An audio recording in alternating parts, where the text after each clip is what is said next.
तो आज हम बात करेंगे कैप्टन अमेरिका और सेंग ची की। एमसीयू में अगर इन दोनों में कभी फाइट होती तो कौन जीतता और इन दोनों में कौन ज़्यादा स्ट्रॉन्ग है। तो शुरू करते हैं। कैप्टन अमेरिका के पास superhuman strength, superhuman stamina, superhuman durability, superhuman agility, hand to hand combat skill जैसे कई पावर्स है। और वहीं पर सेंग ची एक नॉर्मल ह्यूमन है, लेकिन इसने बचपन से ही मार्शल आर्ट्स की हार्ड ट्रेनिंग की है, जिसके कारण इसके पास नॉर्मल ह्यूमन के मुकाबले बहुत ज़्यादा स्ट्रेंथ और ड्यूरेबिलिटी है और उसके रिफ्लेक्सेस बहुत ज़्यादा फास्ट है। सेंग ची के पास 10 रिंग्स है जो उसे super human strength, super human durability, speed, shield, long attack जैसी कई पावर्स भी देती है। फर्स्ट पॉइंट स्पीड का है और इसमें फर्स्ट राउंड रनिंग का। कैप्टन अमेरिका की रनिंग स्पीड लगभग 40 किलोमीटर/आवर है, जो captain America Winter Soldier movie में देखने को मिली, जहाँ कैप्टन अमेरिका, बकी और ब्लैक पैंथर तीनों ही लगभग एक ही स्पीड में भाग रहे थे। और वहीं पर सेंग ची बहुत फास्ट है, लेकिन अभी तक उसने ऐसी कोई फीट शो नहीं की है जिससे हम ये कह सके कि उसके पास सुपर ह्यूमन स्पीड है, जिसके कारण ये राउंड कैप्टन अमेरिका जीत जाएगा। सेकेंड राउंड रिफ्लेक्सेस का है। कैप्टन अमेरिका की रिफ्लेक्सेस बहुत ज़्यादा फास्ट है। Avengers 1, Age of Ultron, Infinity War और एंड गेम में इनके रिफ्लेक्सेस बहुत फास्ट थे, लेकिन Captain America Winter Soldier movie में बकी के खिलाफ कैप्टन के रिफ्लेक्सेस बहुत ही ज़्यादा फास्ट दिखाए गए हैं। और वहीं पर सेंग ची ने बचपन से ही हार्ड ट्रेनिंग की है, जिसके कारण उसके रिफ्लेक्सेस बहुत ही ज़्यादा फास्ट हैं, जो हमने मूवी में भी देखे हैं, जिसके कारण मुझे लगता है कि रिफ्लेक्सेस के मामले में कैप्टन अमेरिका थोड़ा सा पिछड़ जाते हैं, क्योंकि मार्शल आर्ट्स के कारण सेंग ची के रिफ्लेक्सेस बहुत ही ज़्यादा फास्ट हो जाते हैं। इस कारण ये राउंड सेंग ची जीत जाएगा। तो इन दोनों ने स्पीड के पॉइंट में एक एक राउंड जीता है, जिसके कारण ये पॉइंट टाई हो जाएगा। सेकंड पॉइंट वेपन्स का है। वेपन्स के मामले में कैप्टन अमेरिका के पास उसकी वाइब्रेनियम से बनी शील्ड है, जो बुलेट्स, बम्स जैसे कई अटैक्स को आराम से सहन कर सकती है और एनर्जी जैसे भी कई अटैक्स को आराम से सहन कर सकती है, और ये शील्ड थोर की पावरफुल अटैक को भी सहन कर चुकी है। और वहीं पर सेंग ची के पास केवल एक ही वेपन है, जो 10 रिंग्स है, जो सच में बहुत ज़्यादा पावरफुल है, जो अपने ऑनर को इमोर्टल तक बना सकती है और इसके अलावा भी कई पावर्स देती है, जिसके कारण मुझे लगता है कि ये पॉइंट सेंग ची आराम से जीत जाएगा। थर्ड पॉइंट फाइटिंग स्किल्स का है। हम जानते हैं कि Captain America hand to hand combat में माहिर है और इसके पास फाइटिंग स्किल्स की कोई कमी नहीं है। कैप्टन अमेरिका अपनी सभी बैटल्स में फाइटिंग स्किल्स का पूरा यूज करता है, जो हम मूवीज में भी देख चुके हैं। और वहीं पर सेंग ची ने बचपन से मार्शल आर्ट्स की ट्रेनिंग ली है, जिसके कारण इसकी फाइटिंग स्किल्स बहुत अच्छी है और ये लगभग अपनी सभी फाइट्स में अपनी फाइटिंग स्किल्स का पूरी तरह से यूज करता है। अब देखो, ये फाइटिंग स्किल्स का पॉइंट मैं टाई करूंगा, क्योंकि एक तरफ वो बंदा है जिसके पास सभी फाइटिंग स्किल्स है और दूसरी तरफ वो है जिसने बचपन से मार्शल आर्ट्स की ट्रेनिंग ली है। आप कमेंट्स में बता सकते हैं कि आपके अनुसार ये पॉइंट कौन जीतेगा।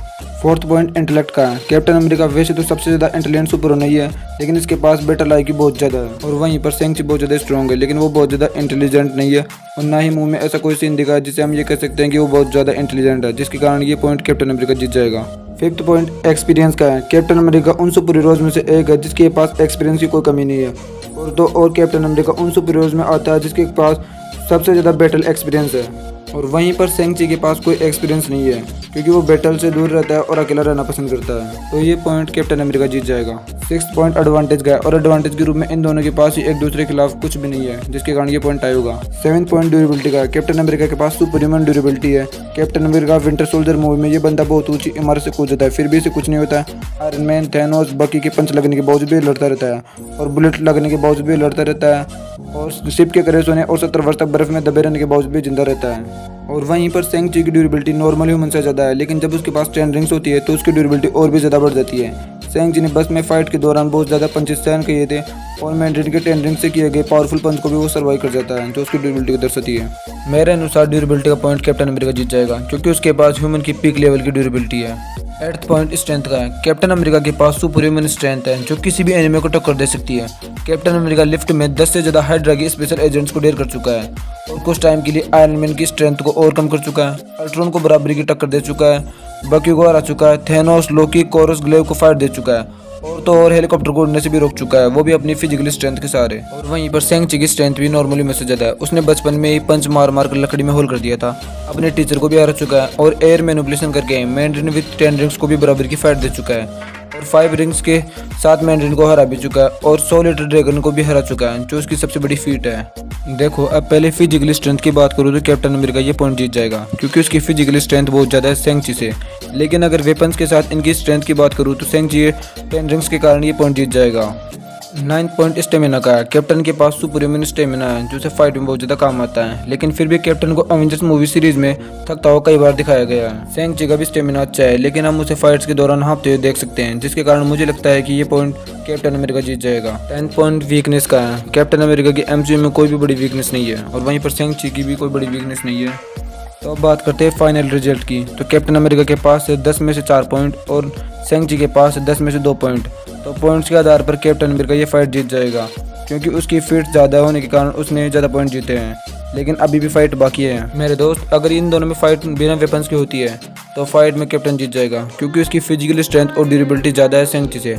और अगर ये फाइट वेपन्स के साथ होती है तो 10 रिंग्स के कारण ये फाइट सेंग ची जीत जाएगा। और अगर आप इस फाइट में कैप्टन के साथ म्योनिर को इंक्लूड करते हो तो मुझे लगता है कि ये फाइट कैप्टन जीत जाएगा, क्योंकि कैप्टन अमेरिका विद म्योनिर बहुत ज़्यादा स्ट्रॉन्ग है सेंग ची से। लेकिन कैप्टन अमेरिका के पास खुद का म्योनिर तो है नहीं, जिसके कारण मुझे नहीं लगता कि इस फाइट में कैप्टन अमेरिका को म्योनिर देना चाहिए। मैं इतना कहना चाहता हूँ कि अगर इन दोनों में बिना वेपन्स फाइट होती है तो कैप्टन अमेरिका जीत जाएगा, और अगर वेपन्स के साथ फाइट होती है तो 10 रिंग्स के कारण ये फाइट सेंग ची जीत जाएगा। अगर वीडियो पसंद आए तो लाइक करें, शेयर करें और हमारे चैनल को सब्सक्राइब करें। Thanks for watching.